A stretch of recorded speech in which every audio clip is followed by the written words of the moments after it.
أعوذ بالله من الشيطان الرجيم.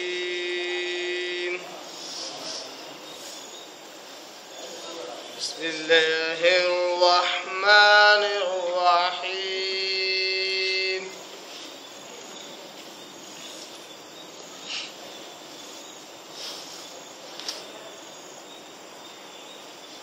الذين قال لهم الناس إن الناس قد جمعوا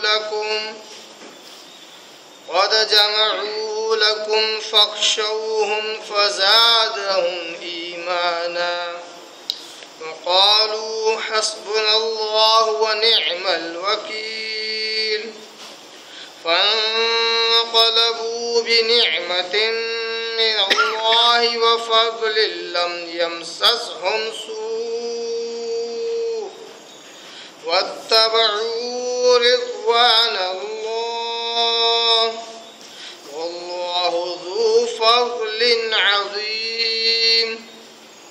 إنما ذلكم الشيطان يخوف أولياءه فلا تخافوهم وخافون إن كنتم مؤمنين. صدق الله العظيم. نحمده ونصلي على رسوله الكريم. اما بعد. تمام قسم کی حمد و ثنا، تعریف، کبریائی، بڑائی اسے اللہ وحدہ لا شریک کے لیے لائق اور زیبا ہے، جو ساری کائنات کا خالق، مالک، میرا اور آپ کا مربی ہے. اسے اللہ کے لیے ساری تعریفیں، جو غفور ہے، غفار ہے، کریم ہے، ستار ہے. بعد اس کے آپ کے میرے آقا دو جہاں کے سردار الانبیاء پر کروڑ انگنت بے شمار درود و سلام صلی اللہ علی محمد و آلہ و صحابہ وسلم. قابل احترام بزرگوں، عزیز دوستوں، نوجوان ساتھیوں، قرآن مجید کی 3 آیتوں کی میں نے تلاوت کی ہے، اور یہ تینوں آیتیں ہمارے سلسلہ وار درس کی اگلی کڑیاں ہیں. یہ تینوں آیتیں چوتھے پارے کی ہیں، سورہ آل عمران سورہ نمبر 3، اس کے رکو نمبر 18 کی آیتیں ہیں. آیت نمبر 173، 174 اور 175، 173، 174 اور 175. اور یہ تینوں آیتیں پچھلے درس کی جو ایک آیت ہم نے لی تھی اسی سے تعلق رکھتی ہیں، اس لیے ہم آج پھر پچھلی آیت کا کچھ اعادہ کرتے ہوئے آج کی آیتوں کی طرف ہم بڑھیں گے. اللہ تبارک و تعالیٰ نے آیت نمبر 172 سورہ آل عمران سورہ نمبر 3 کے اندر اللہ نے کہا، اور یہ آیت نمبر 172 وہ ہے جہاں سے رکو نمبر 18 کی ابتدا ہو رہی ہے. رکو نمبر 17 مکمل ہو چکا ہے، رکو نمبر 18 کی ابتدا ہے آیت نمبر 172 سے. اللہ کہتا ہے الذین استجابوا للہ والرسول من بعد ما اصابهم القرح، وہ لوگ جنہوں نے قبول کی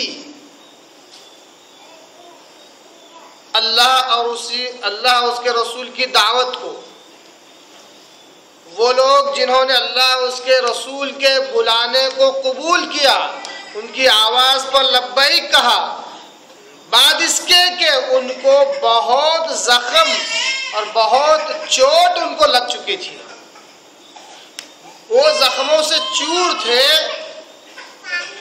پھر بھی اس کے باوجود اللہ اس کے رسول نے جب انہیں دوبارہ آواز لگائی تو ان کی آواز پر انہوں نے لبیک کہا.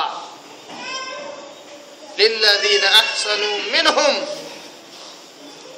ان میں وہ لوگ ہیں جو بڑا احسان کرنے والے، نیکیاں کرنے والے، نیکوکار لوگ ہیں. واتقوا، اور اللہ سے ڈرنے والے لوگ ہیں. اجر عظیم، ان کے لیے بہت بڑا اجر ہے. یہ پچھلے درس کی آیت ہے، اس کا لفظی ترجمہ میں نے آپ کے آگے رکھا. جیسا کہ میں نے پچھلے درس میں کہا تھا کہ جب غزوہ احد ختم ہوئی، مشرکین مکہ کی طرف روانہ ہوئے، مومنین صادقین مدینہ کی طرف لوٹے. مشرکین کو ایک خیال آیا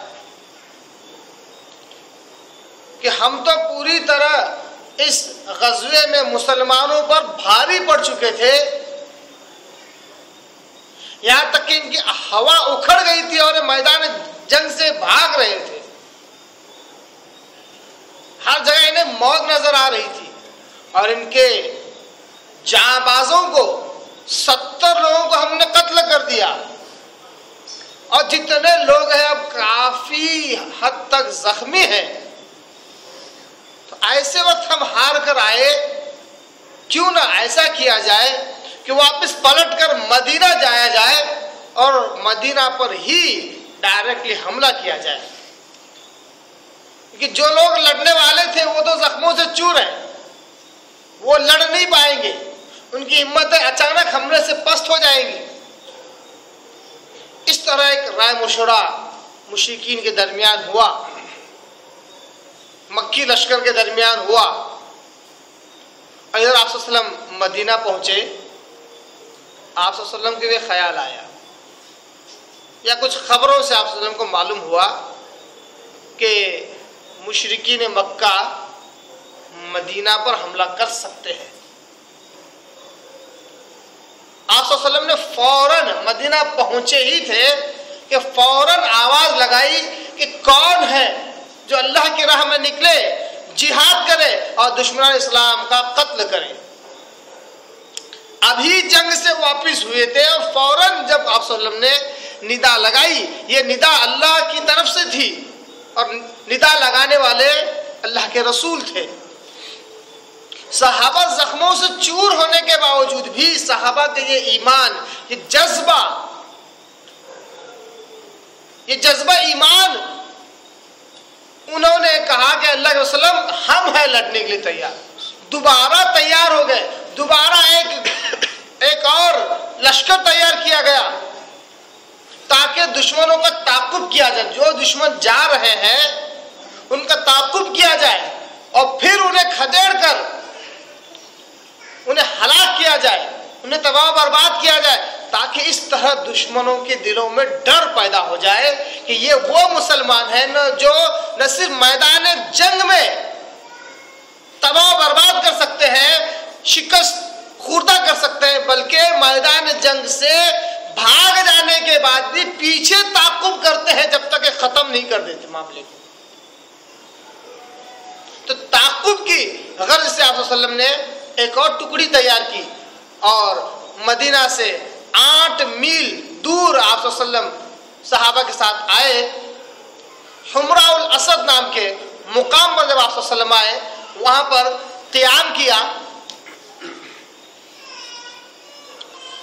اتنا ہی نہیں کہ 1-8 گھنٹہ وہاں رکے ہوں گے، دیکھا تو دشمن تو نہیں ہے، نہیں، آئے تو 3 دن قیام کیا. آپ صلی اللہ علیہ وسلم کی عادت مبارکہ شریفہ تھی کہ جنگ ختم ہونے کے بعد بھی آپ صلی اللہ علیہ وسلم اسی جگہ پر قیام کرتے، 1-2-3 دن رہتے، حالانکہ دقتیں پریشانیاں جو بھی ہوتی سب اٹھاتے پر اسی مقام پر رکتے. اس سے دشمنوں کے دل میں خوف پیدا ہو جاتا.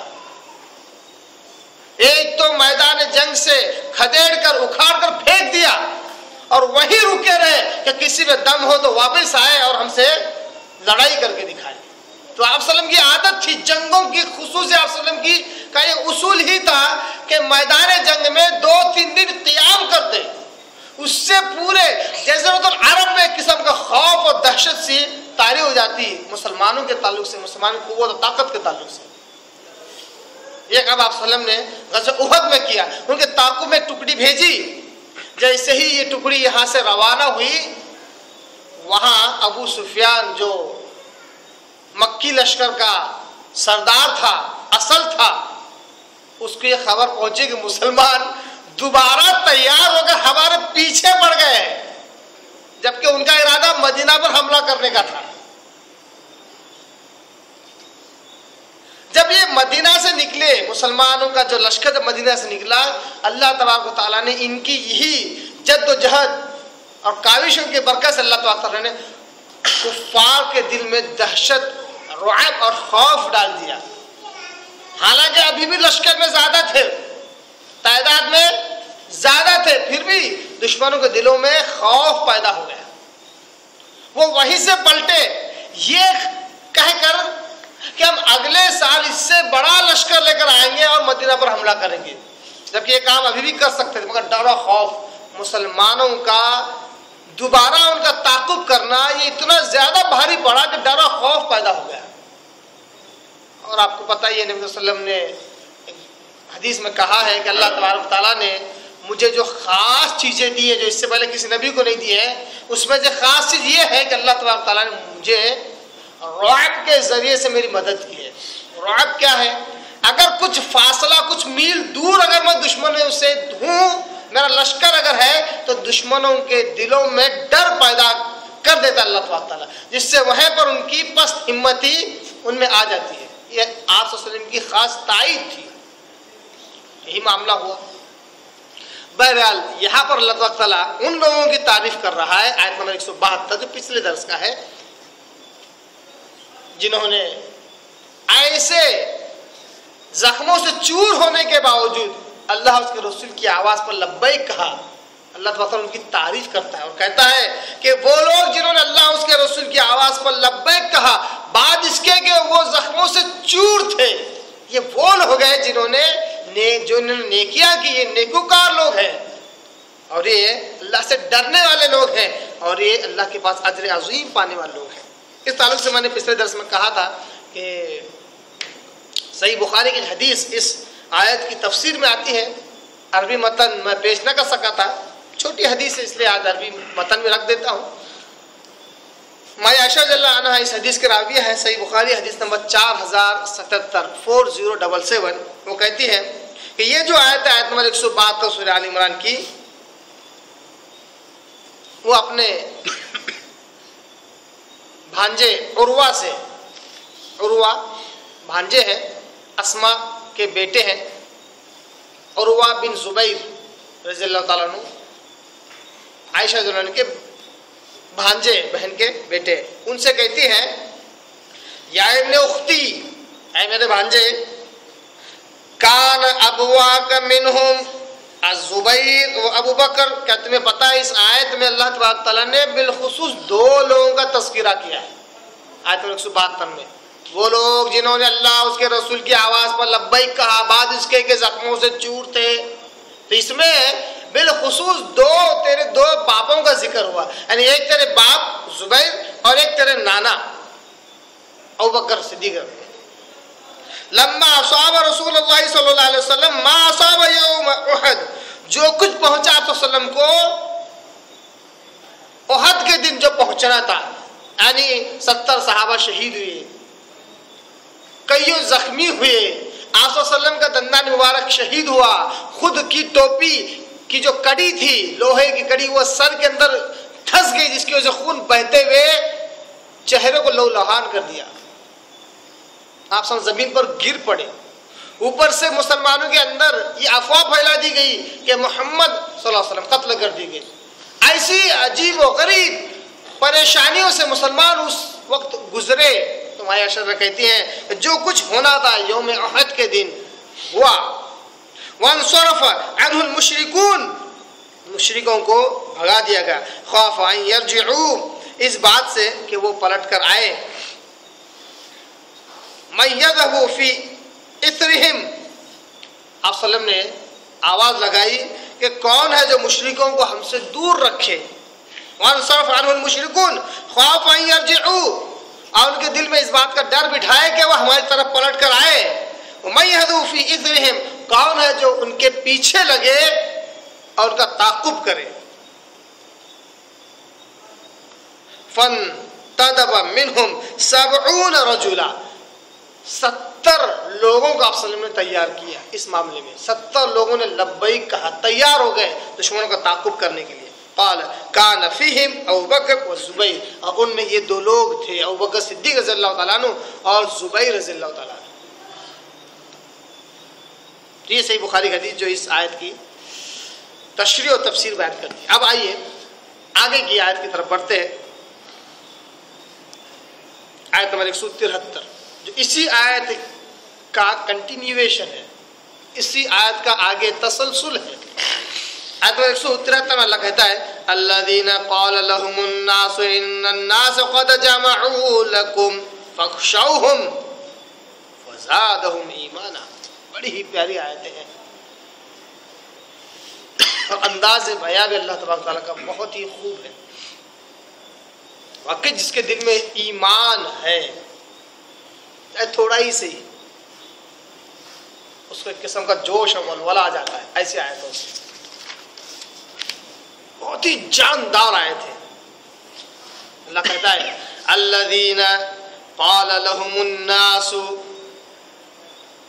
اور وہ لوگ کہ جن کے آگے کچھ لوگوں نے کہا.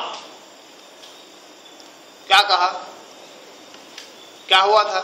مشرکین مکہ تو غزوہ احد میں ہار کر چلے گئے شکست خوردہ ہو کر, پر بعد میں ان کے ذہن میں خیال آیا کہ مسلمانوں پر دوبارہ حملہ کیا جائے تو لشکر تیار کر کے آئے. ادھر لوگوں نے یہ مسلمانوں میں افواہ اڑا دی یا یہ بات پھیلا دی تاکہ مسلمانوں کو ڈرائے کہ دشمنان اسلام اپنے پورے لشکر کے ساتھ, پوری قوت و طاقت کے ساتھ اب مدینہ پر حملہ کرنا چاہتا ہے اور وہ آ رہے ہیں. لوگوں میں یہ بات پھیلا دی. اللہ اس کا ذکر کر رہا ہے, کہتا ہے کہ وہ لوگ کہ جن کے آگے لوگوں نے یہ بات کہی ان الناس قد جمعوا لكم, ارے مسلمانوں, ارے ایمان والوں, ارے مسلمانوں, کیا تمہیں پتا ہے تمہارے خلاف ایک بہت بڑا مجموعہ تیار ہے. لوگ جمع ہیں تم پر حملہ کرنے کے لیے اور تمہیں تہس نہس کرنے کے لیے, تمہیں ہلاک کرنے کے لیے. لوگ جمع, ایک بڑا لشکر تیار ہے. ڈرانے کے لیے ایسے الفاظ استعمال کیے, دل میں دہشت خوف پیدا کرنے کے لیے ایسے الفاظ استعمال کیے مسلمانوں کے آگے کہ لوگ تمہارے خلاف جمع ہیں, بہت بڑا لشکر تیار ہے جو تمہیں تباہ برباد کرے گا حملہ کر کے. یہی معاملہ ہمارے سامنے ہو تو ہم کیا, ہمارا معاملہ کیا ہوگا؟ اگر ہمارے آگے یہ کہا جائے کہ یہ مسلمانوں کی بستی ہے اور اس کے چاروں طرف غیر مسلموں کی بستی ہے, اللہ ہماری حفاظت کرے, اللہ کبھی ایسا نہ کرے. لیکن سوچنے کی بات ہے اگر کوئی ایک افواہ بھی اڑ جائے جو حقیقت نہ ہو کہ کفار تیار ہے مسلمانوں پر حملہ کرنے کے لیے, تو ہماری ہوا نکل جاتی ہے, پست ہمتی آ جاتی ہے, جو بالکل مناسب نہیں ہے. ایمان والا بڑا مطمئن ہوتا ہے. میں بارہا ایک مثال کہتا ہوں کہ ایمان والا کیسا ہوتا ہے. ایمان والا اتنا مطمئن ہوتا ہے, اتنا مطمئن ہوتا ہے کہ اگر احد کا پہاڑ یا ایک پہاڑ فرض کر لیجئے, بڑا سا پہاڑ اس کے سر پہ ہو اور گرنے ہی والا ہو, گرنے ہی والا ہے, اور اس پہاڑ کو دیکھے تو بڑے اطمینان سے دیکھے گا اور کہے گا آ جا گر, گرنا ہی ہے تو گر. یقیناً تو اس سے زیادہ مجھے نقصان نہیں کر سکتا جتنا اللہ نے میری تقدیر میں لکھ رکھا ہے. اتنا اطمینان ہوتا ہے. اس اطمینان کے ساتھ جو جتنا بچ سکتا ہے بچے گا. یہ ہیبت سے مر نہیں جائے گا ہارٹ اٹیک آ کر. اتنا مطمئن ہوتا ہے ایمان والا. ہمیں یہ اطمینان آنا چاہیے. صحابہ کا دیکھیے کیا معاملہ ہے, بڑا ہی زبردست معاملہ ہے صحابہ. اللہ کہتا ہے جب ان کے آگے کچھ لوگوں نے یہ کہا کہ دشمنان اسلام تمہارے خلاف تیار ہے اور تمہیں تہس نہس کرنا چاہتے ہیں, ڈرو ان سے. فخشوہم, ڈرو ان سے, ان کفار سے. کیا کہا؟ فخشوہم, ڈرو ان سے. فزادہم ایمانا, اللہ کہتا ہے صحابہ کے ایمان بڑھتا گیا. کیا ہوتا گیا؟ صحابہ کے ایمان اوپر کو چڑھتا گیا, بڑھتا گیا. فزادہم ایمانا, ایمان بڑھتا. اچھا کفار ہمارے خلاف تیار ہے, ہمارے خلاف جوش میں آ گئے, مرنے کو تیار ہے. ارے جو موت کو گلے لگانا چاہتا ہے اس کو کس چیز سے ڈرایا جائے؟ ڈرایا اس کو جاتا ہے جس کو موت یہ تو موت سے دوستی کیے ہوئے لوگ ہیں، موت سے ان کی یاری ہے، موت کو گلے لگانے کو تیار ہے، موت سے سب سے زیادہ مانوس ہے، موت تو ان کے لیے دروازہ ہے جنت میں داخلے کا۔ ان کو اگر موت سے ڈرایا جائے فزادہم ایمانا، ان کا ایمان بڑھ جاتا ہے، ان کا ایمان بڑھ گیا۔ اللہ کیا کہتا ہے؟ فزادہم ایمانا، ان کا ایمان بڑھ گیا، ان کا ایمان بڑھ جاتا ہے اسی باتوں سے، تیار ہے دشمن سے لڑنے کے لیے۔ یہی وجہ ہے نا اللہ تعالیٰ نے اوپر تعریف کیا للذین احسنوا، یہ وہ لوگ ہیں للذین احسنوا منہم، یہ وہ لوگ ہیں جو بہت زیادہ نیکوکار ہیں۔ زخموں سے چور ہونے کے بعد جب اللہ اس کے رسول نے آواز دی کہ اب دوبارہ لڑنا ہے تو فوراً تیار ہو گئے، اور اوپر سے جب لوگوں نے ڈرایا تو ان کا ایمان بڑھ گیا اور کہا کہ ہم تیار ہیں، ہم لڑنے مرنے کے لیے تیار ہیں۔ فزادہم ایمانا قالوا، اور کیا کہا؟ حسبنا اللہ ونعم الوکیل۔ اللہ کے بندو، مسلمانوں، قرآن کی تلاوت سے متاثر نہ ہو، عربی الفاظ سے متاثر نہ ہو، اس کا معنی اور مفہوم بھی دیکھو۔ آج جس کو دیکھو وہ اسلام کو چٹکلوں اور فارمولوں والا دین سمجھتا ہے، چمتکاری دین اس کو سمجھتا ہے۔ حسب اللہ نعم الوکیل، حسب اللہ نعم الوکیل، حسب اللہ نعم، 1000 بار پڑھ لیے تو سارا چمتکار ہو جاتا ہے، من منگی دعا پوری ہو جاتی ہے، جائز اور خواہش پوری ہو جاتی ہے۔ بڑا عجیب و غریب معاملہ ہے لوگوں کا۔ ایک صاحب نے سوال کیا، چونکہ آپ اس کو جانتے نہیں ہیں اس لیے واقعہ بتا رہا ہوں۔ کہا کہ سرا سے بتاؤ کیا ہر جائز اور نیک خواہش اللہ تعالیٰ پوری کرتا ہے؟ ہاں بالکل کرتا ہے۔ تو کہا کہ میں فلاں سے بڑی محبت کرتا ہوں لڑکی سے، اسی شادی کر رہی ہے، میری نیک اور جائز تمنا ہے، فلاں سے مجھے محبت ہے، عشق ہے، اور میں اسی سے شادی کر رہی ہے، میری نیک اور جائز تمنا ہے، کیا میں دعا کر سکتا ہوں؟ میں نے کہا بھائی لاؤ بیفور میرج اسلام میں ہے ہی نہیں، شادی سے پہلے کسی سے محبت اور عشق اسلام اس کو حرام قرار دیتا ہے۔ اب جب یہ حرام ہے تو یہ جائز اور نیک تمنا کیسی ہوئی؟ اب میں اس کے لیے کوئی چٹکلا، کوئی فارمولا کہاں سے دوں تمہیں کہ تمہاری نیک اور جائز تمنا پوری ہو؟ ممکن ہی نہیں ہے، کیونکہ جو کام تم کر رہے ہو یہ خود گناہ ہے، حرام ہے۔ اس کی مثال ایسی ہے، جیسے میں نے اس کو یہ مثال بھی دی سمجھاتے ہوئے کہ ایک شخص اس کی بڑی نیک تمنا ہے کہ وہ غریبوں میں مال بانٹے۔ کیا بانٹے؟ غریبوں میں مال بانٹے، ہر قسم کی سہولت انہیں مہیا کرے۔ کتنی اچھی نیک ہے، خواہش کیسی ہے؟ اللہ سے دعا بھی کرتا ہے۔ اس کو پورا کرنے کے لیے جو ذریعہ استعمال کرتا ہے وہ بڑے بڑے بینک لوٹتا ہے۔ اسے کہا جاتا ہے یہ کام کیوں کر رہے ہو؟ تو کہا میری نیک اور جائز تمنا ہے کہ میں غربا اور مساکین میں مال تقسیم کروں،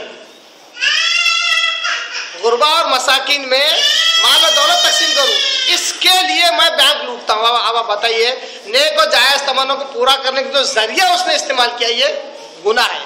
اسی طرح عشق اور محبت کے چکر میں پڑ جانا، یہ سوچ کر کہ میں تو اس سے نکاح کرنا چاہتا ہوں، یہ نیک اور جائز تمنا نہیں، یہ بھی حرام کاری ہے، یہ بھی حرام ہی ہے۔ اس کے لیے دعا بھی نہ کرے، اللہ سے یہ دعا کرے کہ اللہ اس برائی سے بچا۔ بہرحال بات جو بولنے کی تھی وہ یہ تھی کہ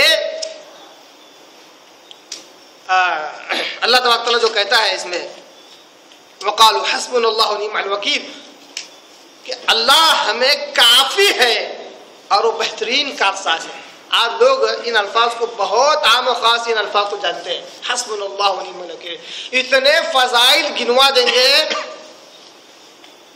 کہ فضائل سننے والا تھک جائے گا، بولنے والا نہیں تھکے گا، اتنے فضائل۔ اور ذکر کی طور پر اس کو استعمال کرتے ہیں۔ بھائی یہ کوئی ذکر نہیں ہے، یہ دعا ہے، یہ ایمان ہے، یہ یقین ہے، یہ توکل ہے۔ ان الفاظ میں کیا ہے؟ توکل ہے، بھروسہ، سیکھنے کی چیز ہے۔ یہ ذکر نہیں، حسبنا اللہ ونعم الوکیل، حسبنا اللہ ونعم الوکیل، حسبنا اللہ ونعم الوکیل، یہ کوئی ذکر نہیں ہے۔ اسلام کوئی چمتکاری دین نہیں ہے، اسلام ایک فطری دین ہے۔ فطری دین کس کو کہتے ہیں؟ ایک مثال دے کر آگے بڑھتا ہوں۔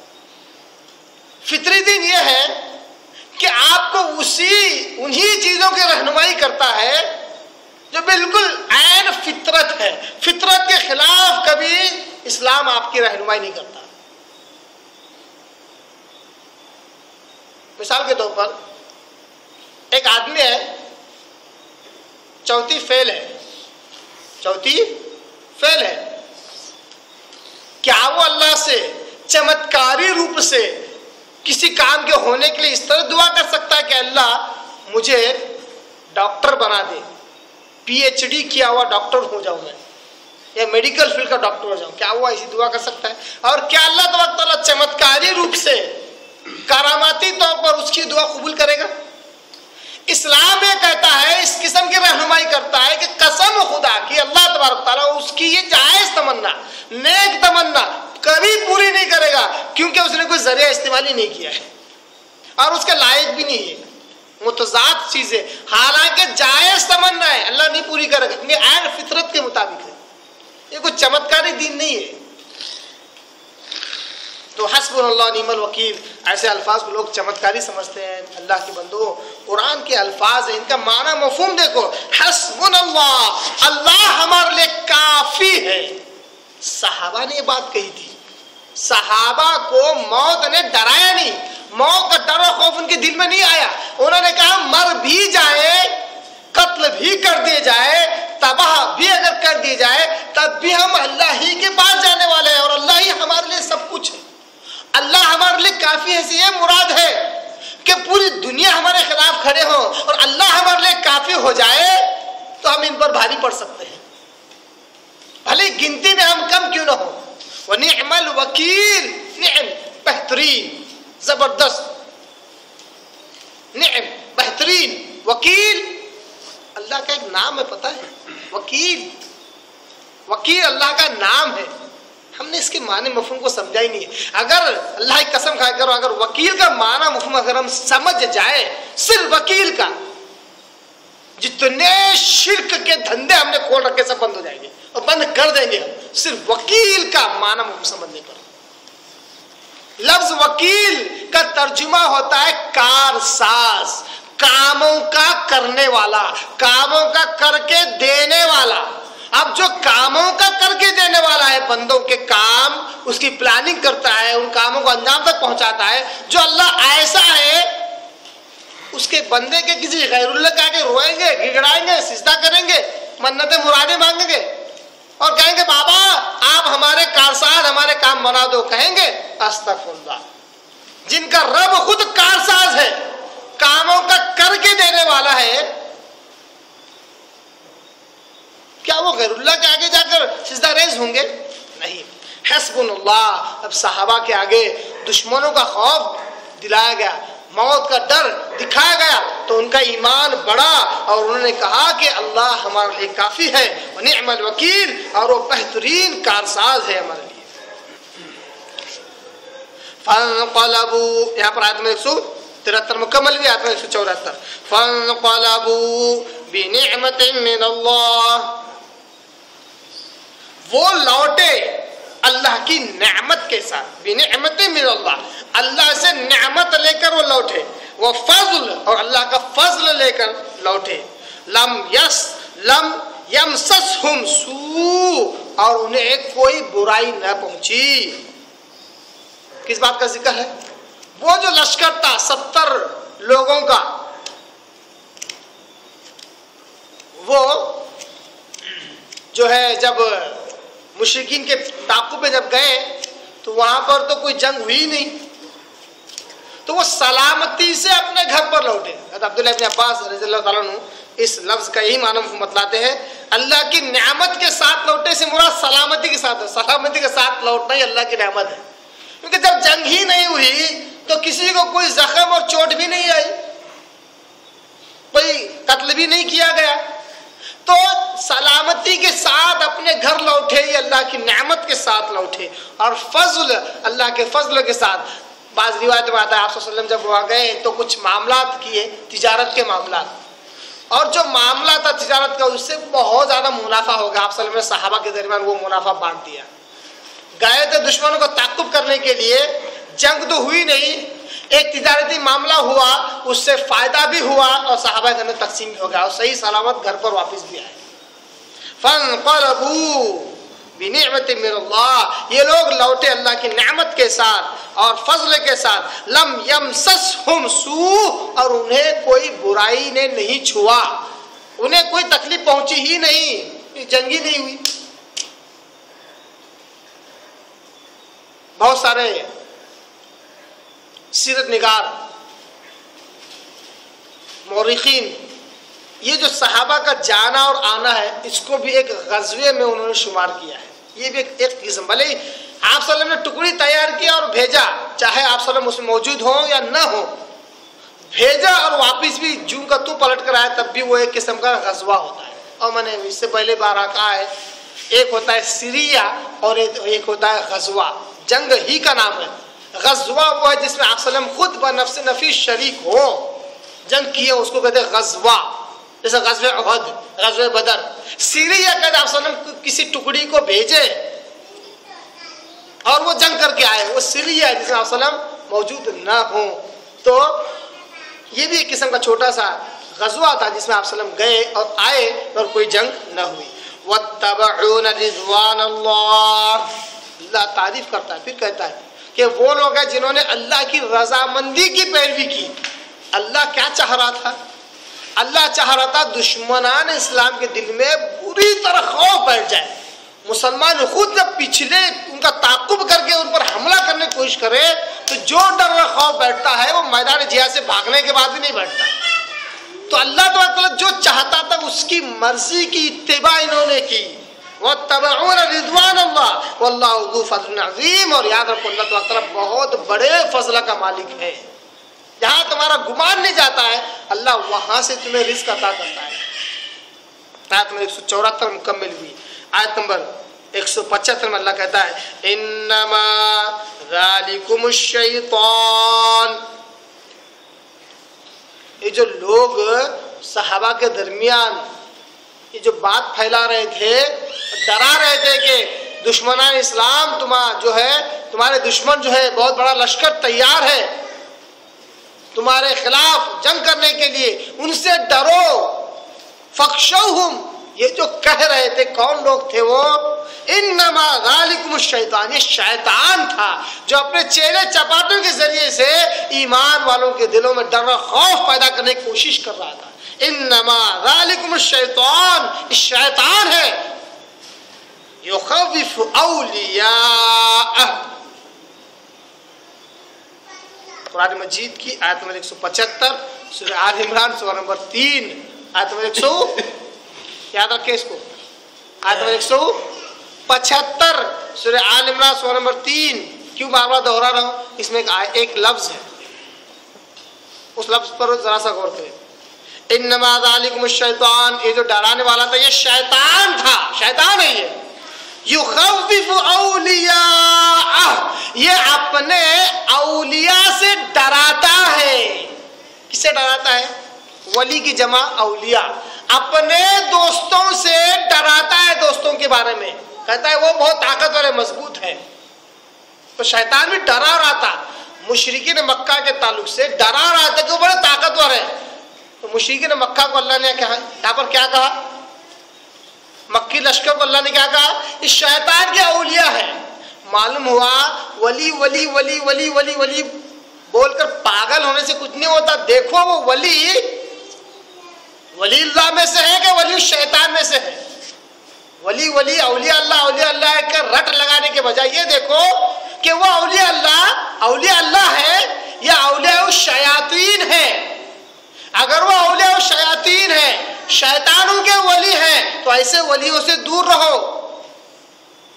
آج تک آپ نے یہ سنا ہوگا کہ ولیوں کے قریب رہو، میں آج کہہ رہا ہوں ایسے ولیوں سے دور رہو جو اولیاء الشیاطین ہیں، تو شیطانوں کے دوست ہیں، ان سے دور رہو۔ بہت سارے لوگ تو ایسے ہیں، اتنی جہالت ہے کہ وہ سمجھتے ہیں کہ لفظ شریف آ گیا تو وہ چیز ہی شریف ہو جاتی ہے، یہاں تک کہ ناموں کے بعد شریف، یاسین شریف، فلاں شریف، قرآن شریف، مدینہ شریف، مکہ شریف، بدایوں شریف، دیکھو شہر کا نام ہے تو شریف، بریلوی شریف، فلاں شریف، ہر چیز کو شریف لگانے سے وہ شریف بن جاتا ہے۔ تو ایسا اولیاء لفظ اولیاء یہ اتنا زیادہ فیمس کر دیے، اتنا زیادہ کہ وہ لفظ ہی ایسا لگتا شرافت سے بھرا ہوا ہے۔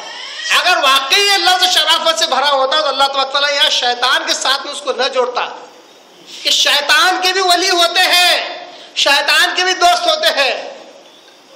تو بجائے لفظ کو دیکھنے کے لفظ کے پیچھے کے راز کو دیکھیے کہ وہ اللہ کے ولی ہے یا شیطان کے ولی ہے۔ ایک واقعہ چھوٹا سا یاد آ رہا ہے، اس کو بیان کر کے آگے بڑھتا ہوں۔ عمر بن عبدالعزیز رحمہ اللہ کے دور میں بہت زیادہ کرامتیں وغیرہ بہت مشہور تھی، ہر کوئی کرامتیں دکھاتا تھا۔ عمر عبدالعزیز عمر ثانی کہلاتے، اپنے دوست اپنے شاگرد کے ساتھ بہرحال نکلے، معلوم ہوا تھا کہ ایک فلاں جگہ ولی ہے ماشاءاللہ، چلو ملاقات کر لیتے ہیں۔ جیسے ہی گئے دیکھا تو پیڑ کے نیچے ولی صاحب نماز پڑھ رہے ہیں، تو کہا چلو نماز سے فارغ ہونے کے بعد ملاقات کر لیتے ہیں۔ کھڑے ہو گئے، رک گئے، چھپ گئے پیڑ کے پیچھے تاکہ انہیں مداخلت نہ ہو۔ جیسے نماز ختم ہوئی، یہ جا کر ملنے ہی والے تھے کہ ملنے سے پہلے وہ ولی جیسے نماز پڑھے تو ہوا میں اڑتے ہوئے چلے گئے۔ واہ، بولے تو بڑے پہنچے ولی ہیں کہ ہوا پر بھی ان کا کنٹرول ہے، ہوا پر بھی ان کی تصریف ہے۔ جب وہاں گئے اس جگہ پر جہاں وہ نماز پڑھ رہے تھے، عمر عبدالعزیز رحمہ اللہ نے جیسے اس جگہ کو دیکھا تو کہا اللہ کی قسم یہ اولیاء اللہ میں سے نہیں ہے بلکہ اولیاء شیاطین میں سے، یہ ولی اللہ نہیں ہے، اللہ کا ولی نہیں ہے، شیطان ہے، شیطان، اور شیطان کے چیلوں میں سے۔ ان کے شاگرد نے، ان کے دوست نے پوچھا کہ امیر المومنین آپ یہ بات کیسے کہہ رہے ہیں؟ تو کہا کہ کیا تم دیکھتے نہیں زمین پر جو اس نے سجدہ کیا ہے وہ کتے کی طرح ہاتھ بچھا کر سجدہ کیا ہے، اور جبکہ میرے نبی نے اس سے منع کیا ہے کوئی شخص کوہنیوں سے لے کر ہتھیلی تک اپنے ہاتھ کو زمین پر نہ ٹیکے، یہ کتے کی طرح ہاتھ ٹیکنا ہے، ایسا سجدہ نہ کرو، آپ صلی اللہ علیہ وسلم نے منع کیا ہے۔ وہ شخص اسی طرح نماز پڑھا جس کو سنت کا پتہ نہیں وہ ولی کیسے ہو سکتا ہے، جس کو شریعت کا پتہ نہیں وہ ولی کیسے ہو سکتا ہے؟ یہ ولی شیطان ہے، یہ شیطان کا دوست ہے، یہ اولیاء اللہ نہیں ہے، اولیاء اللہ میں سے نہیں ہے۔ معلوم ہوا کہ یہ دیکھو کہ لفظ ولی سے دیوانے نہ ہو، بلکہ ولی کس کا، ولی اللہ یا ولی شیطان، یہ آپ دیکھو پھر سمجھ میں آئے گا کہ حق کیا ہے، باطل کیا ہے، دن کیا ہے، رات کیا ہے۔ آگے اللہ کہتا ہے انما ذالکم الشیطان، یہ شیطان تھا جو صحابہ کو، ایمان والوں کو ڈرا رہا تھا، یخوف اولیاء، اپنے دوستوں سے ڈرا رہا تھا۔ فلا تخافوہم، کیا انداز ہے دیکھیے اللہ تبارک تعالیٰ کا، فلا تخافوہم، ان سے نہ ڈرنا، چاہے شیطان ہو یا اس کے چیلے چپاٹے ہو، چاہے وہ انسان ہو چاہے جن ہو یا دنیا کی کوئی بھی ہستی کیوں نہ ہو، فلا تخافوہم، ان سے نہ ڈرنا، وخافونی، مجھ سے ڈرو۔ دونوں حکمیہ جملے ہیں اور دونوں لازمی ہیں، دونوں لازمی ہیں۔ دیکھیے ان سے نہ ڈرو مطلب یہ ہوتا تھا کہ اللہ سے ڈرو، مجھ سے ڈرو مطلب یہ ہوتا تھا کہ ان سے نہ ڈرو۔ پھر بھی اللہ تبارک و تعالیٰ نے دونوں باتیں بیان کی، ولا تخافوہم، ان سے نہ ڈرو، وخافونی، مجھ سے ڈرو، اے مجھ سے ڈرو۔ معلوم ہوا کہ اسلام ایک طرفہ ماننے کا نام نہیں ہے، توحید ایک طرفہ چیز کو ماننے کا نام نہیں ہے۔ اللہ کی بات کرتے ہو صاحب یہ توحید ہے؟ نہیں، یہ توحید نہیں ہے۔ شرک کا انکار کرنا اور پھر اللہ کی صحیح بات کرنا یہ توحید ہے، ایک طرفہ نام کو توحید نہیں کہتے۔ شرک کا انکار کرنا پھر اللہ کی توحید پر قائم رہنا، غیر اللہ سے نہ ڈرنا پھر اللہ سے ڈرنا، یہ اصل توحید ہے۔ غیر اللہ سے نہ ڈرنا یہ توحید نہیں ہے، یہ اللہ سے ڈرنا یہ توحید نہیں ہے۔ غیر اللہ سے نہ ڈرنا پھر اللہ سے ڈرنا، تب جا کے وہ ڈر اصل ڈر صحیح ڈر ہوتا ہے۔ اللہ کہتا ہے ان سے نہ ڈرو، مجھ سے ڈرو، ان کنتم مؤمنین، اگر تم ایمان والے ہو تو ان سے نہ ڈرو اور مجھ سے ڈرو۔ آیت 175 یہ لفظی ترجمہ اور تشریح میں نے آپ کے آگے رکھا۔ آئیے کچھ مزید اس کے تعلق سے دیکھتے ہیں کہ جو لفظ ہے حسبنا اللہ و نعم الوکیل بڑا ہی پیارا لفظ ہے، توکل سے بھرا ہوا ہے، ایمان سے بھرا ہوا ہے۔ حسبنا اللہ، اللہ ہمارے لیے کافی ہے، و نعم الوکیل، وہ بہترین کار ساز ہے، ہمارے کاموں کا کرنے والا ہے۔ اس کے تعلق سے صحیح بخاری میں 2 حدیثیں آتی ہیں، ایک مفسر قرآن حضرت عبداللہ ابن عباس رضی اللہ تعالیٰ عنہ کا قول، دونوں انہی کا قول ہے۔ پہلا قول اس طرح ہے، وہ کہتے ہیں کان آخر قول ابراہیم حین القی فی النار، صحیح بخاری حدیث نمبر 4564، 4564۔ عباس رضی اللہ عنہ کہتے ہیں کہ ابراہیم علیہ السلام جب آگ میں ڈال دیے گئے تو اس وقت ان کا جو آخری جملہ تھا، آخری قول تھا، وہ کیا تھا؟ حسبی اللہ و نعم الوکیل، میرا اللہ میرے لیے کافی ہے اور بہترین کارساز ہے، بہترین کاموں کرنا۔ دیکھیے آگ میں جیسے ہی ڈالے پہنچے نہیں آگ تک، آخری جملہ یہ تھا ان کا، اللہ کافی ہے، اللہ کافی ہے۔ یہ ایمان، یہ بھروسہ، یہ توکل۔ آج کل لوگ بولتے ہیں بھائی آنکھ بند کر کے بھروسہ کرو، ایسا بھروسہ اللہ پر کرنا ہے آنکھ بند کر کے۔ ابراہیم علیہ السلام کا توکل، بھروسہ اتنا زبردست، اتنا اسٹرانگ کہ آگ میں گر رہے اور یہ جملہ کہا انہوں نے، جو کہ توکل اور بھروسے کی اعلیٰ مثال۔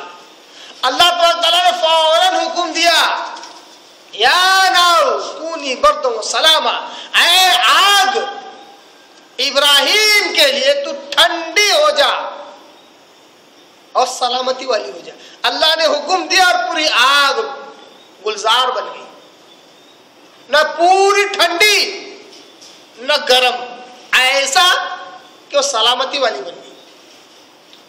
2 قسم کے حکم دیا اللہ نے، صرف ٹھنڈی ہو جا نہیں، آگ تو ٹھنڈی ہونا چاہیے تھا، باردم و سلاما، ٹھنڈی ہو جا مگر سلامتی بھی ہو اس میں، اتنی ٹھنڈک نہ ہو کہ ابراہیم علیہ السلام ٹھنڈ سے سکڑنے لگے، سلامتی والی ٹھنڈی ہو جائے۔ یہ توکل، بھروسہ آتا کہ اللہ تعالیٰ نے فوراً ایک ہی لمحے میں سب کچھ ایسا کام کر دیا کہ ابراہیم علیہ السلام کے لیے رہنے کی جگہ ہوگی۔ کچھ وقت بعد ابراہیم علیہ السلام نیچے اتر کے بھی آ گئے اس ڈھیر سے جو آگ کا ڈھیر تھا۔ یہ ہے توکل و بھروسہ۔ یہی بات جو ہے، یہ جو آیت نمبر 173 جہاں پہ لفظ استعمال ہوا، اس کی تفسیر میں صحیح بخاری کی حدیث نمبر 4563، جو حدیث میں نے بیان کی اس سے پہلے والی حدیث، حضرت عباس رضی اللہ عنہ کہتے ہیں حسبنا اللہ و نعم الوکیل۔ یہ جو قول ہے، یہ جو الفاظ ہیں، قالها ابراہیم علیہ السلام حین القی فی النار، ابراہیم علیہ السلام نے وہ الفاظ اس وقت کہے تھے جب انہیں آگ میں پھینکا گیا۔ وقالها محمد صلی اللہ علیہ وسلم حين قالوا ان الناس قد جمعوا لكم فاخشوهم فزادهم ایمانا وقالوا حسبنا الله ونعم الوکیل۔ ابراہیم علیہ السلام نے کب کہا تھا؟ جب انہیں آگ میں ڈالا گیا، حسبنا اللہ ونعم الوکیل کہا تھا۔ اور حضرت عباس کہتے ہیں محمد صلی اللہ علیہ وسلم نے بھی یہ کلمات ادا کیے، اس قسم کی دعا کی، ایسا قول ادا کیا۔ کب؟ جب سورہ آل عمران آیت 173 کے مطابق جب یہ کہا گیا کہ لوگ تمہارے خلاف جمع ہے، فخشوہم، ان سے ڈرو، تو آپ صلی اللہ علیہ وسلم کی زبان جو الفاظ نکلے وہ یہ تھے حسبنا اللہ ونعم الوکیل، اللہ ہمارے لیے کافی ہے، وہ بہترین کارساز ہے۔ ابراہیم علیہ السلام اس وقت آتا اور آپ صلی اللہ علیہ وسلم نے اس وقت کہا، دونوں قسم کے تشریحات ہمارے سامنے آ گئی۔ اب آئیے، یہ جو لفظ ہے فلا تخافوہم وخافونی، ان سے نہ ڈرو اور مجھ سے ڈرو، اس کے تعلق سے قرآن مجید میں بے شمار آیتیں ہیں اس مفہوم کو سمجھنے کے لیے کہ غیر اللہ سے نہیں ڈرنا ہے اور اللہ ہی سے ڈرنا ہے، جو اصل توحید ہے، اسلام کا اصل ہے، اس کے تعلق سے بہت ساری آیتیں ہیں۔ آئیے چند آیتیں ہم قرآن مجید دیکھ لیتے ہیں اس بات کو سمجھنے کے لیے کہ توحید کس کا نام ہے۔ ایک طرفہ کبھی توحید نہیں ہوتی، میں اللہ کو مانتا ہوں، اللہ کی بات کرتا ہوں، یہ توحید نہیں ہے۔ میں اللہ کو مانتا ہوں، اللہ کی بات کرتا ہوں، مگر شرک نہ کرتے ہوئے جو دوسرا پہلو ہے اس کو بھی مد نظر رکھنا پڑتا ہے، اس کے بغیر پہلا پہلو ادا نہیں ہوتا۔ سورہ زمر سورہ نمبر 39 آیت نمبر 36 سے لے کر 38، 36، 37، 38 تین آیتیں، آئیے دیکھ لیتے ہیں۔ اللہ تعالیٰ کہتا ہے، سوال کرتا ہے، الیس اللہ بکاف عبدہ، کیا اللہ اپنے بندے کے لیے یعنی محمد صلی اللہ علیہ وسلم کے لیے کافی نہیں ہے؟ یہ وہ الفاظ تھے جو انبیاء کو خود اعتمادی دیتے تھے، بھروسہ دیتے تھے۔ اللہ تعالیٰ نے نبی صلی اللہ علیہ وسلم کے تعلق سے کہا الیس اللہ بکاف عبدہ، کیا اللہ اپنے بندے کے لیے کافی نہیں ہے؟ وَيُخَوِّفُونَكَ بِالَّذِينَ مِن دُونِهِ، یہ لوگ اے محمد صلی اللہ علیہ وسلم تمہیں ڈراتے ہیں اللہ کے علاوہ دوسروں سے۔ وَمَن يُضْلِلِ اللَّهُ فَمَا لَهُ مِنْ هَادٍ، یہ ایسے گمراہ ہو چکے ہیں، ایسے گمراہ ہو چکے ہیں کہ جس کو اللہ گمراہ کر دے اس کے لیے ہادی کہاں سے آئے گا؟ اس کو راہ بتلانے والا کون ملے گا؟ اس کو کون ہدایت دے گا؟ آیت نمبر 36 مکمل، آیت نمبر 37، وَمَن يَهْدِ اللَّهُ فَمَا لَهُ مِن مُضِلٍّ، اللہ جس کو ہدایت دے دے، اشارہ آپ صلی اللہ علیہ وسلم کی طرف، اللہ جس کو ہدایت پر قائم رکھے، کون ہے جو اس کو گمراہ کر سکے؟ الیس اللہ بعزیز انتقام، کیا تمہیں پتا نہیں ہے کہ اللہ تبارک تعالیٰ زبردست ہے اور ذو انتقام، انتقام لینے والا ہے۔ دیکھیے اللہ کی، میں کہتا ہوں اللہ کے ناموں اور صفات پر بھی اگر شخص غور کرے نا تو اللہ کی معرفت حاصل ہو جاتی ہے۔ صرف اللہ کے ناموں اور صفات پر، ان کے معنی و مفہوم پر اگر غور کرے تو ایمان اور عقیدہ درست ہو جاتا ہے۔ ذو انتقام یعنی اللہ انتقام لینے والا ہے، یعنی اللہ کوئی ایسی عجیب و غریب انوکھی چیز کا نام نہیں ہے استغفر اللہ صرف بتلا رہا ہوں، آنکھیں بند کر کے بیٹھ گئے، کیا دنیا میں چل رہا پتہ ہی نہیں۔ اللہ تبارک تعالیٰ کی صفت ہے کہ اللہ خلاف اگر کوئی کاروائی کر اللہ انتقام لیتا، بدلہ لیتا۔ یہی صفت انسانوں میں آ جائے تو برائی کے طور پر گنی جاتی ہے نا، مگر اللہ تبارک تعالیٰ کون ہے؟ اس سے خلاف اگر کوئی کاروائی کرے دنیا میں انتقام لیتا، اللہ بدلہ لیتا اسے، انتقام۔ یہ عقیدہ ملتا ہے اللہ کیا ہے۔ یہی وجہ ہے نا آپ صلی اللہ علیہ وسلم کے آگے آپ صلی اللہ علیہ وسلم کی جب تعریف ہوتی ہے تو آپ صلی اللہ علیہ وسلم کہتے تھے مت کرو ایسی تعریف، غلو، میں جانتا ہوں اللہ کیسا ہے، تم نہیں جانتے، میں وہ چیزیں جانتا ہوں جو تم نہیں جانتے، میں نے وہ چیزیں دیکھی اگر تم دیکھو تو رو زیادہ اور ہنسو کم۔ اللہ کو میں جانتا ہوں تم نہیں جانتے۔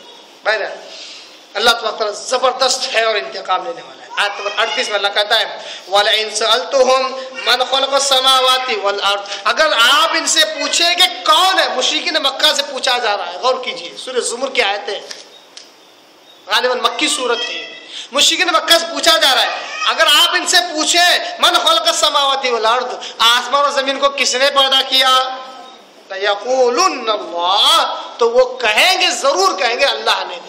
مشرکین مکہ سے پوچھا جاتا، مشرک کافر وہ کہتے تھے اللہ نے پیدا کیا، یعنی اللہ کو مانتے تھے اللہ کے بندو۔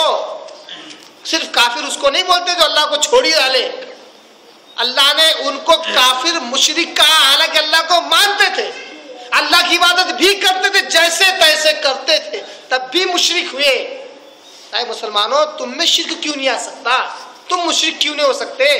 شرک شرک ہے، یہ ایک عمل ہے جس کے اندر پایا جائے گا وہ مشرک ہوگا۔ جس طرح چوری کوئی بھی کیوں نہ کرے وہ چوری کہلائے گا، کیونکہ چوری ایک صفت ہے، یہ عمل جس میں آئے گا وہ چور ہے، چاہے وہ بادشاہ ہو، چاہے وزیر ہو، چاہے وہ غریب اور بھیک منگا فقیر ہو، چوری کرتا ہے تو چور کہلاتا ہے۔ مشرک جو شرک کر رہے وہ مشرک ہے، چاہے وہ غیر مسلم کسی ذات کسی دھرم کا ہو یا مسلمان کیوں نہ ہو۔ اللہ تعالیٰ کہتا ہے جب ان سے پوچھا جاتا ہے کہ آسمان اور زمین کو کس نے پیدا کیا تو یہ کہتے ہیں اللہ۔ قل افرأیتم ما تدعون من دون اللہ، کہو آپ سے آپ ان لوگوں سے کہ اے لوگوں کیا تم نہیں دیکھتے کہ جن کو تم اللہ کے علاوہ پکارتے ہو، دہائیاں دیتے ہو، مدد کے لیے بلاتے ہو، ان اوعدنی اللہ بضر، اگر اللہ تبارک و تعالیٰ جس کو میں مانتا ہوں، جس پر میرا ایمان ہے، اگر اللہ تبارک و تعالیٰ میرے تعلق سے اس بات کا ارادہ کرے کہ مجھے تکلیف پہنچائے، حل ہن کاشفات ضرہ، کیا اس کی تکلیفوں کو ان غیر اللہ میں سے کوئی ہے جو دور کر سکے؟ دور کر سکے؟ اللہ اکبر! آج مسلمانوں کی جہالت اتنی ہے کہ اولیاء اللہ کی تعریف کرتے ہوئے، غلو کرتے ہوئے یہ تک کہہ دیتے ہیں کہ اللہ سے یہ لڑتے ہیں، کشتی کرتے ہیں، بحث مباحثہ کرتے ہیں۔ استغفر اللہ! بعض نے تو اپنی کتاب میں لکھا کہ اللہ کے ساتھ کشتی ہوتی ہے تو اللہ کو بھی پٹک دیتے ہیں۔ یہ کیسے مسلمان ہیں؟ ولی کی تعریف اور ان کے غلو میں اللہ کو ذلیل کر رہے ہیں۔ اللہ کہتا ہے آپ ان سے پوچھو کہ اللہ تعالیٰ اگر مجھے نقصان پہنچانا چاہتا ہے تو تم کیا ان میں سے کوئی ہے جو اس تکلیف کو دور کر سکے؟ او ارادنی برحمت، اور اگر اللہ تعالیٰ میرے تعلق سے رحمت کا، اچھائی کا ارادہ کرے، حل ہن ممسکات رحمتی، تو کیا ان میں سے کوئی ہے جو اس رحمت کو ٹال سکے، دور کر سکے؟ قل، اے محمد آپ کہیے، حسبی اللہ، میرے لیے اللہ کافی۔ یہ ہے اصل توحید، یہ ہے اصل ایمان، مجھے اللہ کافی ہے، مجھے کسی غیر اللہ کی ضرورت نہیں۔ حسبی اللہ علیہ یتوکل المتوکلون، بے شک توکل کرنے والے اسی پر توکل کرتے ہیں، متوکل اسی پر توکل کرتے ہیں، اور جو غیر متوکل ہوتے ہیں وہ غیر اللہ کی طرف جھکتے ہیں، ان کی طرف التفات کرتے ہیں، اسی لیے شرک میں مبتلا ہوتے ہیں۔ یہ 3 آیتیں تھیں۔ اب یہ چھوٹی چھوٹی آیتیں، 2-4 آیتیں جو اس بات کو سمجھانے کے لیے کہ توحید کیا ہے، اللہ سے ہی کیوں ڈرنا، غیر اللہ سے نہیں ڈرنا چاہیے۔ اللہ تعالیٰ سورہ نساء سورہ نمبر 4 کی آیت نمبر 76 میں کہتا ہے، 76 کے اندر، فَقَاتِلُوا أَوْلِيَاءَ الشَّيْطَانِ إِنَّ كَيْدَ الشَّيْطَانِ كَانَ ضَعِيفًا۔ اللہ تعالیٰ کہتا ہے کہ لڑو ان لوگوں سے جو اللہ کے ولی ہیں، لڑو ان لوگوں سے جو شیطان کے ولی ہیں۔ فَقَاتِلُوا أَوْلِيَاءَ الشَّيْطَانِ، لڑو، قتال کرو، جہاد کرو ان سے جو شیطان کے ولی ہیں۔ ان کید الشیطان کان ضعیفا، یہ شیطان چاہے کتنا بھی عقل مند کیوں نہ ہو، کتنا بھی چالاک کیوں نہ ہو، کتنا بھی ایکسپیرئنس کیوں نہ آئے، اس کی چالیں ہمیشہ بودا ہوتی ہیں، کمزور ہوتی ہیں۔ اسی طرح آیت سورہ مجادلہ سورہ نمبر 58 کی آیت نمبر 19 میں اللہ کہتا ہے، اولئک حزب الشیطان، اولئک حزب الشیطان الا ان حزب الشیطان هم الخاسرون۔ اللہ کہتا ہے یہ جو گروہ ہے کفار کا، یہ شیطان کا گروہ ہے، حزب الشیطان۔ اللہ کان کھول کر سن لو، ان حزب الشیطان هم الخاسرون، یاد رکھو شیطان کا گروہ یہ وہی ہے جو ہمیشہ خسارہ پانے والا، شکست پانے والا، شکست خوردہ ہو کر بھاگ جانے والا ہے، ہارنے والوں میں سے ہے۔ اور اللہ کا جو حزب ہے، اللہ کی جو فوج ہے، یہ ہمیشہ غالب رہنے والی ہے۔ جیسا اللہ تعالیٰ کہتا ہے اسی سورہ مجادلہ سورہ نمبر 58 کی آیت نمبر 21 میں اللہ کہتا ہے، کتب اللہ، اللہ نے اس بات کو لکھ دیا ہے، فکس فائنل ہے، کیا؟ لأغلبن انا ورسلی، اللہ کہتا ہے میں ضرور بضرور غالب کر کے رہوں گا میرے رسولوں کو، اور کچھ جگہ پہ آئے میں رسولوں کو اور ان کے ساتھ والے ایمان والوں کو میں غالب کر کے رہوں گا۔ یعنی ایک وقت اگر آئے کہ مسلمانوں اور کفار کی جنگ ہو، جہاد ہو، تو مسلمان بے جھجک موت کو گلے لگانے کے لیے تیار ہو جائے، تو قسم خدا کہ ہر بار مسلمانوں کی ہی جیت ہوگی، اس میں کوئی دو رائے اور شک نہیں ہے۔ لیکن مسلمان اپنا ایمان بھی ویسا بنائے، جب کفار کے طرف سے ڈرایا جاتا ہے تو ان کا ایمان جوش میں آنا چاہیے۔ تو اللہ کہتا ہے میں نے طے کر دیا، فکس کر دیا ہے کہ میں ہمیشہ میرے رسولوں کو غالب کر کے رہوں گا۔ ان اللہ قوی عزیز، بے شک اللہ تعالیٰ زبردست ہے اور عزیز ہے، قوت والا ہے اور زبردست ہے۔ اسی طرح سورہ حج سورہ نمبر 22 کی آیت نمبر 40 میں اللہ کہتا ہے وَلَيَنْصُرَنَّ اللَّهَ مَن يَنْصُرُهُ، بے شک اللہ تعالیٰ اس کی مدد کرتا ہے جو اس کی مدد کرے، اللہ اس کی مدد کرتا ہے جو اللہ کی مدد کرے۔ اللہ کی مدد کیسے ہوگی؟ اس پر صحیح ایمان لانا، اس پر صحیح توکل اور بھروسہ کرنا، اور ذرائعوں میں سے ذرائع استعمال کرنا اور جہاد کرنا، لڑنا، اللہ تعالیٰ اس کی مدد بھی کرتا ہے۔ اسی طرح سورہ محمد سورہ 47 کے آیت نمبر 7 میں اللہ نے کہا یا ایھا الذین آمنوا ان تنصروا اللہ ینصرکم وَيُثَبِّتْ أَقْدَامَكُمْ کہ اے ایمان والو اگر تم اللہ کی مدد کرو تو اللہ تمہاری مدد کرے گا، تمہارے قدموں کو جمائے گا۔ کسی بھی میدان میں جیتنے اور کامیاب ہونے کے لیے ثابت قدم ہونا بہت ضروری ہے۔ جو ثابت قدم نہیں ہو سکتا وہ اس میدان کو مار نہیں سکتا۔ اللہ تعالیٰ سورہ غافر یعنی سورہ مومن سورہ نمبر 40 کی آیت نمبر 51 اور 52 میں اللہ کہتا ہے اِنَّا لَنَنصُرُ رُسُلَنَا وَالَّذِينَ آمَنُوا۔ بڑی پیاری آیت ہے صاحب، بہت عقیدہ زبردست عقیدہ دیتی ہے، ایک امید دلاتی ہے، ان لوگوں کو امید دلاتی ہے جو مسلمان ہونے کے باوجود بھی بولتے ہیں دنیا ملنا دنیا ملنا دنیا ملنا، پہلے دنیا پہلے دنیا، ان کے لیے بھی بڑی زبردست خوشخبری ہے، اس میں بشارت ہے۔ کیا ہے؟ اللہ کہتا ہے اِنَّا لَنَنصُرُ رُسُلَنَا وَالَّذِينَ آمَنُوا، بے شک ہم مدد کرتے ہیں، ضرور مدد کرتے ہیں ہمارے رسولوں کی اور ایمان والوں کی، فی الحیات الدنیا، دنیا میں بھی مدد کرتے ہیں ہم۔ دنیا میں بھی اللہ کی تائید ہے، مدد ہے، دنیا چاہیے کیا چاہیے لے لو بولتا اللہ، لیکن تم ویسے بنو بھی۔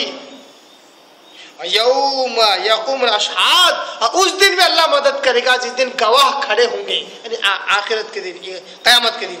یوم لا ينفع الظالمین معذرتہم، اور وہ دن ہے جس دن ظالموں کو ان کا عذر کچھ بھی فائدہ نہیں دینے والا، عذر پیش کر ہی نہیں سکتے، اور عذر پیش کرے بھی تو دو ظالم رہیں گے، ثابت ہو چکا ہوگا، انہیں سزا ضرور ملے گی۔